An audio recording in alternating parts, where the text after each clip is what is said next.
ลาวถือเขาลานลุกล้ำเหยียบย่ำอาทิตย์ปะไตยเอาคนลาวอย่ามัวเสยดูใดจงรวมใจสามัคคีที่นี่ห้องแถลงข่าวภาคแลกำลังทับเสรีประชาธิปไตยลาวสบายดีทันผู้ฟังที่เคารพทุกท่านขอเชิญท่านรับฟังแถลงการณ์ของท่านอาจารย์สมนึกฟองสวรรค์ประธานพรรคเสรีประชาธิปไตยลาวเรื่องภาครัฐถูกบีบหัดอย่างนักแถลงการณ์ภาครัฐถูกบีบหัดอย่างนักพวกเขาประชาชนเสรีประชาธิปไตยลาวได้ออกแถลงการณ์ฉบับนี้เพื่อชี้ให้เห็นว่าภาครัฐกำลังถูกสากลบีบหัดให้ปฏิบัติตามเงื่อนไขที่ได้กำหนดไว้ก่อนที่จะตกเป็นผู้ต้องหาทางการเมืองภาครัฐได้เนรเทศผู้อำนวยการองค์การพัฒนาสวิสอยู่ลาวนางอานโซฟีแกงโดรส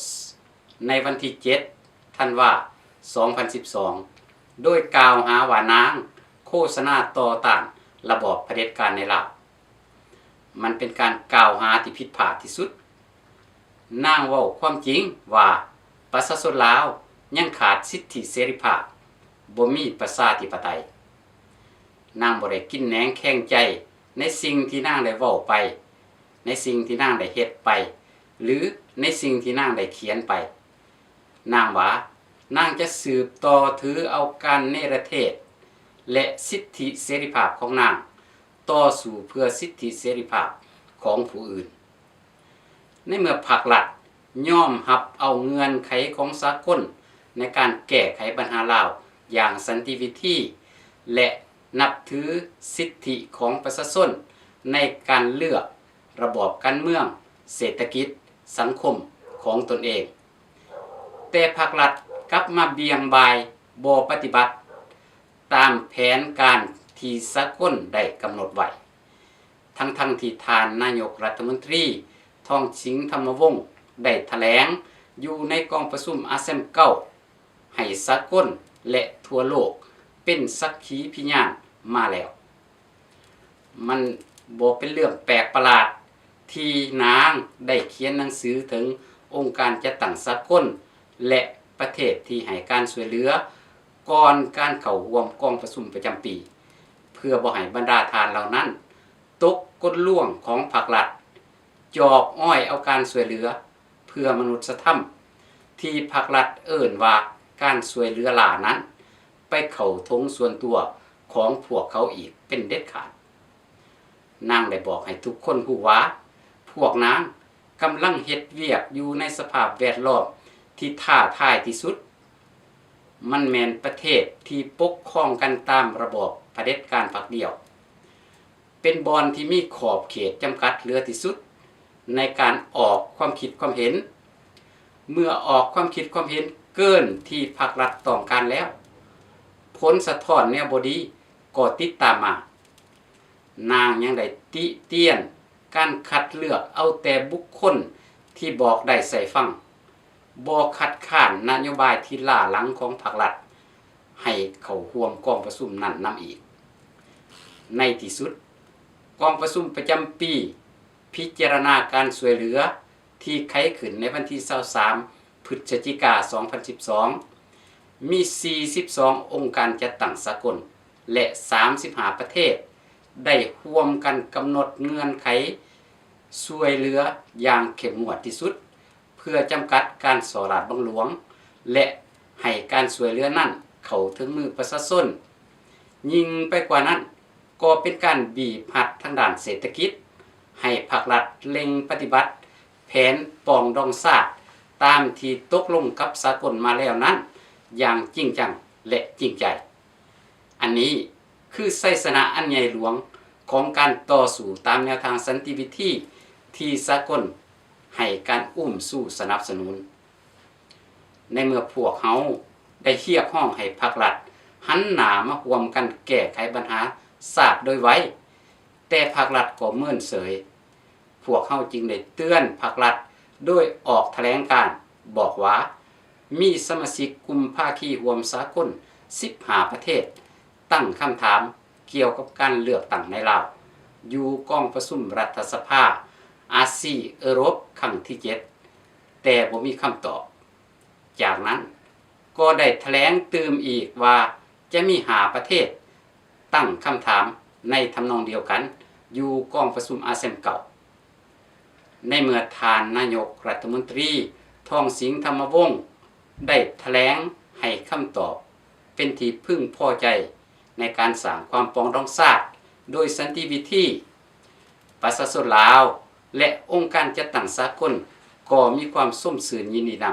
ำแต่พวกเขาก็ได้ติดตามเบิงการกระทำของพรรครัฐอย่างใกล้ชิดที่สุดเมื่อเห็นว่าพรรครัฐบ่ปฏิบัติตามที่ได้ตกลงกับสากลแล้วองค์การจัดตั้งสากลก็ได้เปิดโปงพฤติกรรมต้านชาติต้านประชาชนและต้านสากลของพรรครัฐอย่างทันการถ้าหากพรรครัฐยังแข็งกระด้างบ่ยอมให้การร่วมไม้ร่วมมือกับสากลแล้วสากลก็จะบีบหักแห้งขึ้นไปเรื่อยๆดังตัวอย่างประเทศสวีเดนได้อัดประตูสถานทูตของตนหนีไปให้การช่วยเหลือประเทศอื่นมาแล้วก็เป็นได้นอกจากนั้นบรรดารัฐมนตรีอยู่ในคณะรัฐบาลและบรรดาผู้แทนประชาชนอยู่สภาที่สนับสนุนเสรีประชาธิปไตยก็จะออกเคลื่อนไหวให้การร่วมมือกับพนักงานภาครัฐกับตำรวจและประชาชนเรียกร้องขอความเป็นธรรมที่ภาครัฐยึดเอาให้หน้าหัวสวนของพวกเขาไปโดยที่บ่ได้รับค่าตอบแทนเท่าที่ควรกองทหารถึงแม้นภาครัฐจะจอบอ้อยให้พวกเขาอยู่ดีกินดีในปัจจุบันนี้แต่พวกเขาก็บ่ได้เป็นทหารปกป้องผลประโยชน์ของเจ้านายอีกแล้วพวกเขาเป็นทหารเพื่อปกปักรักษาประเทศชาติปราบปรามศัตรูที่เข้ามาลาวีหุกหาน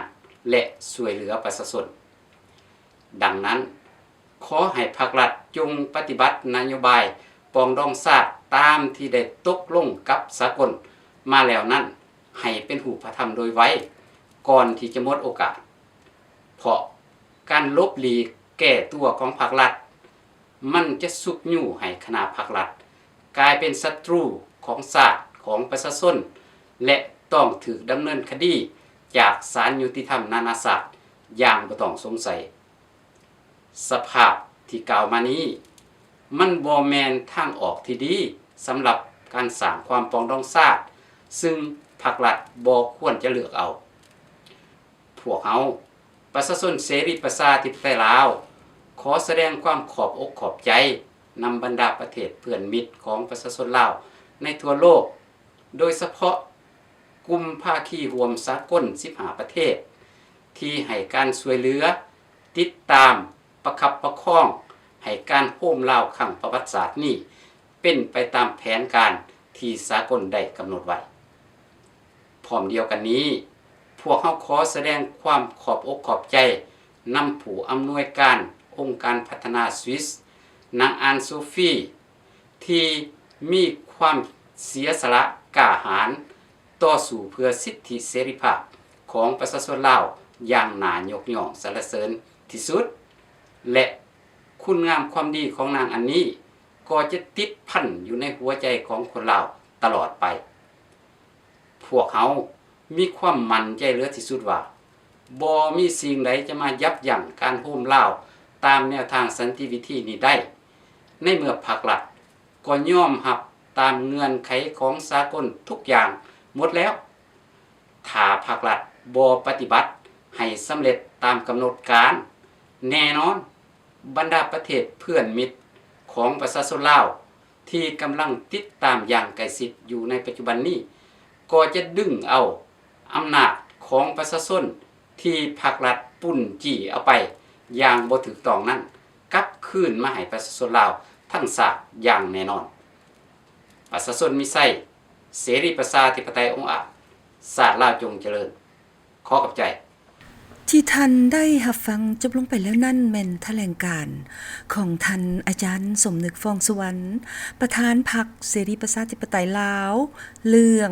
พ ภาครัฐถูกบีบหัดอย่างนักท่านผู้ฟังที่เคารพคนที่มีศีลธรรมจะต้องรักษาสัจจะวาจาของตนแต่ในกลุ่มคนที่บ่มีศีลธรรมมักจะใช้วาจาของตนเป็นเครื่องหลอกลวงคนอื่นเพื่อผลประโยชน์ของตนโดยบ่คำนึงถึงความเสียหายของคนอื่นในเมื่อความเสียหายนั้นมันแพร่ลามไปลวงหลายและกว้างไกล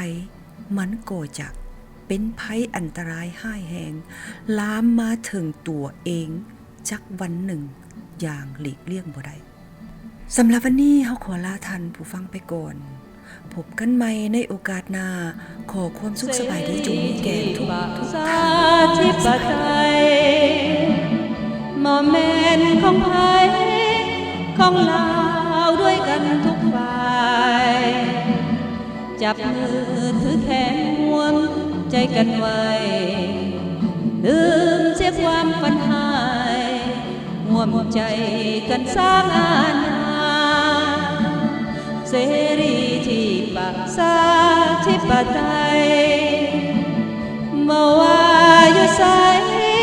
ไกลๆก็ลาวทั่วหน้า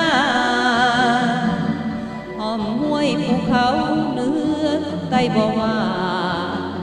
ความสัมพันธ์พร้อมหน้าด้วยใจเฮาสามัคคีลืมความหลงผิดที่เฮาเคยสร้างแย่งดีสิ่งเด่นนั้นเห็นเป็นเพียงอภัยลืมความกดดันของการเป็นทาสสงครามจากการลุกลานคุกคามของชาวต่างชาติเสรีที่ประชาธิปไตยแนวทางแจ่มใสกว้างไกลเพื่อลาวทั้งชาติด้วยเห็นความหวังของประชาราษฎร์ขอแล้วจงสามารถร่วมใจกันได้อีกที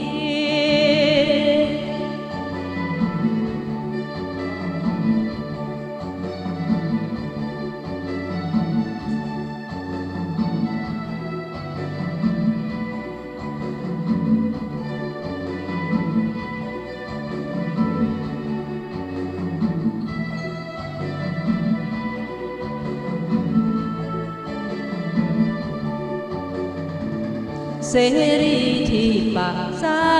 ธิปไตยบ่แม่นของไผของลาวด้วยกันทุกฝ่าย